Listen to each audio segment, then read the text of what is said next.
sabi niya, pag nag-live na naman daw ako sa face ko na naman daw siya titingin. Nakakaloka.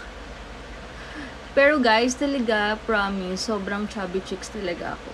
Sobra, as in. Kahit sa picture, kahit tumagilid ako, or what, talagang chubby chicks. Hindi talaga siya ganyan, guys. As in, ayan o, hindi siya define yung chin ko. Sabi kasi ni Sis Kate, meron daw talagang, tawag dito, may measurement talaga yan, yung face natin. So, yun nga, kulang ako sa chin. Kaya, ayan, and then, ang unang nagkita kami ay yung first, kasi yung 2 branches niya before sa Bulacan, sa Malolos, tsaka sa Baliwag. And then, nung nagkita kami sa Malolos, yun yung first time na hinay ko niya ako. Parang ano pa yun, 2 years ago pa yun, guys. Tapos after, after a month, hindi na after a month, after ilang months, guys, nagtayo sila sa QC. So, pumunta kami doon. Ang ginawa sa akin, binotox ako. First time ko i-botox noon. Tapos, is chin filler. Grabe yung difference pa lang. Grabe talaga yung difference ng face ko noon. Sa chin fillers pa lang. Talagang sobrang gumanon yung face ko. Parang naghugis bigas ka na agad. Tapos, nung nag-open, after a month, nag-open ulit sila sa Paranaque. Yun na, doon na kami nagpa-alaga. Tapos, parang nagpa-jotox na ako. Lahat ng mga pampaliit ng face talaga or pampahugis bigas na try ko na sa kanila, guys.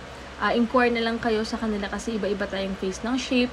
So, kung interested kayo, pwede naman kayo mag-inquire sa kanila kung ano yung dapat mauna para, at depende rin sa budget nyo. But don't worry, guys, kasi very affordable lang. Tsaka, effective talaga.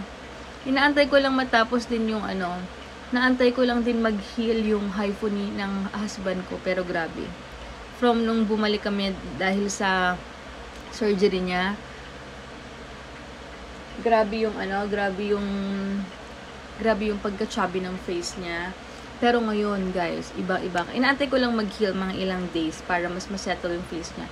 So, yun, guys, if ever mag-inquire lang kayo, tatag ko sila kung saan kayo pwede mag-inquire ng about sa face nyo kung gusto nyo maghugis bigas yung face nyo, guys. Grabe.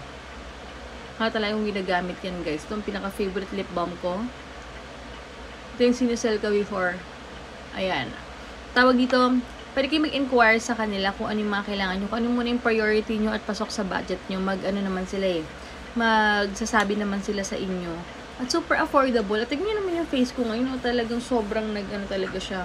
Define yung cheeks ko, yung jaw ko na hindi naman talaga. At super from chubby cheeks talaga ako.